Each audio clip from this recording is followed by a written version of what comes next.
Hi there, Martyn from Lux Resin, and we've reached episode 21, and this will be the final episode of the series Let's Make a Resin Guitar. So if you've been watching along, thank you for making it this far. It really has been quite a trial and tribulation. So I thought what I'd do in this episode is really just to share the things that I've learned as part of this process. I did start out saying I was using bits and pieces to form a kit. So the resin work that I've done, you've seen all of that in the process. This is the actual final product. And as you know, it will knock a noise out. So it definitely is an instrument. You haven't heard a lot of it. And the reason for that is that I'm just not particularly keen on the sound of the pickups. I didn't spend an awful lot of money on the components, as I explained in the pickup episode, because it was the first time. And that's unfortunately manifested itself in the final product. So,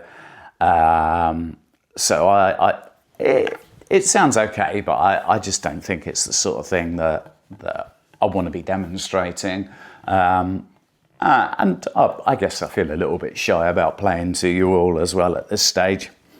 So anyway, let's just dive into the things that I've learnt along the way as part of this project. I think the first one, the most important one for me, was to make sure I used PPE at every opportunity. A respirator was vital when I was obviously using the resin, because the resin gives off very toxic fumes when it's being poured and when it's curing. The 2K clear coat, again, very noxious chemicals, and even though I was spraying outside, it was still vital that I protected my airways. And using the alcohol spirit stains, even though I used a pair of nitrile gloves, the molecules of the stain were so fine that they penetrated through the gloves. And yeah, I did end up going down Tesco's to do the shopping for my dinner, and I had green coloured hands. So PPE at all times, goggles to protect your eyes, respirators to protect your breathing apparatus, and gloves at all time. What else have I learned? I think the second thing I learned, and we saw this very early on in the project in the episode I think we called Damn It, was that the hot glue dams that I built around the PVC barriers to hold the resin in, they didn't work. That was probably the biggest disaster the project encountered, when the first pour just evacuated the mould. Whatever I did, I managed to do enough to preserve enough resin at the bottom to effectively seal where the leaks was, and then subsequently do further pours of resin over the top to complete the body, and that all worked fine. But that initial sealing of the base of the mould really didn't go to plan at all well. Third thing I've learned, sharp tools. Make sure that you can cut properly. Sandpaper as well. Frequently change sandpaper discs. Don't let them get gummed up, because the moment they get gummed up, particularly when you're using high grits, is that gummy stuff will then start scratching into the finish. And you're actually using the sandpaper to remove scratches. So definitely sharp tools, and remember that things like sandpaper are consumables. They're not things that you're meant to keep and hand on to your kids in years to come. And I think sanding, while we're talking about it, leads me on to lesson number 4. It certainly teaches you patience. To go from 40 grit down to 5,000 grit is madness. Particularly when you do it time and time and time again. So you need to have patience in order to deliver the final product. And if you do, you do get a nice shiny finish, which was always the aim of the project. But but it does underline the importance of just being patient. Lesson number 5, I guess, is to stain after pouring the resin, because I was in a rush and stained and then poured the resin. The resin overspills onto the wood, you have to sand it back, and that removes the stain. So I got all of those things wrong, and in future I'd make sure I'd poured my resin and got a flat finish before I then applied the stain. That's definitely the order to do things in. Okay, lesson number 6. I think using 2K as a finish worked extremely well. It gave me the luster that I was looking for, similar to a nitrocellulose finish, and then using an auto polish to bring out the shine after the flatten finish also worked really well.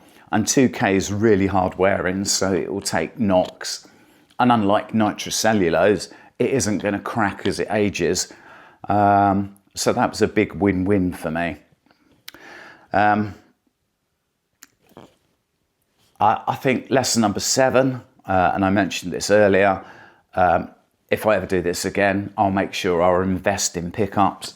They're the thing that effectively pick up the vibrations, the strings. They're the foundation of the tone of the instrument. I took shortcuts because it was my first time. Lesson learned: next time, invest in decent quality pickups. Lesson number 8 is don't rely on a manufacturer's pre-wired component. There's one lesson in the series where you see that I end up using a multimeter to chase around all of the wiring in the 5-way switch and the pickups, and eventually, after many tests, it turns out that the manufacturer had put the hot wire and the ground wire the wrong way round on the jack plug, so all of the signal was going to ground right at the point where it should have been going to my amp and producing sound. That was pretty bloody annoying and irritating, but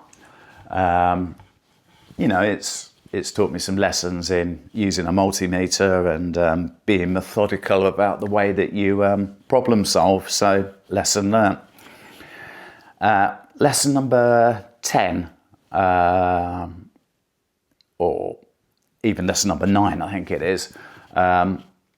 Social media and video formats. It's really difficult because YouTube long episodes like you to do it in 16:9. If you're then going to post any shorts, they've got to be in 9:16. So you're fighting formats in order to bring the best possible quality to the work that you're doing. And then, of course, you need to learn editing skills and make sure that you don't have copyright violations with more music and noise in the background. And anyway, I've had to do a lot of editing and a lot of learning on the job for bringing you this series. Lesson 10. This project has meant working at millimetre accuracy. There's been no half measuring and saying, oh, that will do, I'll just screw the neck on here. To get the neck attached to the body perfectly accurately at that joint there where we screw it in there. That really was down to millimetre accuracy, and I'm glad I've got measuring equipment that I can use reliably to do that. Lesson 11, floating tremolos, these things with the whammy bar on. I mean, they're great when you're a player and you want to put vibrato on notes and chords and things like that. I mean, lovely. But they're a pain in the butt to set up. And I really should have blocked the bridge when I was putting the springs in. But I thought I could do it the easy way. And that's why it's a lesson that I've learned. Lesson number 12, I think this is probably my final one for this project, and that is that soldering really is a skill. You never seem to have enough hands to hold all the pieces. You've got a hot soldering iron, you've got a component that you need to solder, and then you've got the solder itself, and you need to put flux on to stop oxidization. So all in all, you need about 4 arms. And the last thing you want to be doing is splashing hot solder all over the body of your guitar and things like that. So great care must be taken. Obviously use the right size solder as well. There's no point going at this with a piece of solder that you bought back in 1994 because you had a leaky pipe, and this isn't a job for plumber's solder at all. So go out and buy the proper stuff, make sure it's thin, and again, don't take shortcuts. Tin the tip, heat the pot or the capacitor, and then apply small blobs, hold it in place until it's cooled, etc, etc. I've had to learn and brush up on my soldering skills. So all in all, I'd suggest they're probably the lessons that I've learned in making this instrument. I think to end with, I'd say that it's given me an incredible sense of achievement to go from a couple of pieces of wood and some strings and some pickups into a musical instrument that you can plug in, that you can play notes on, knock tunes out on, play chords. It doesn't sound bad. Just I'm not comfortable with the sound on the amp. So there you go. Thanks for watching along throughout this series. I'm now taking a break for a couple of weeks. I'll go away on holiday, get some rest. But I have plans. There are plans afoot for another adventure, for something new. And the plans are way more ambitious than this project, to put it lightly. New skills are going to need to be learned. New techniques, working with materials that you'll be familiar with, certainly wood. I don't think there's going to be resin in the next project, and it will be a much harder challenge. So more on that soon. I'll share a video with you, giving you an outline before that project starts. Drop a comment below if you want to see more long form, or whether you prefer watching the episode broken down in shorts, or whether you like it a bit of both so that you can dip into the long form when you fancy, and then watch the shorts in the morning or in the evening when you're scrolling. Let me know what works for you. But until then, let's make a resin guitar. We certainly have. So thanks for watching along, and I'll see you soon. Bye-bye.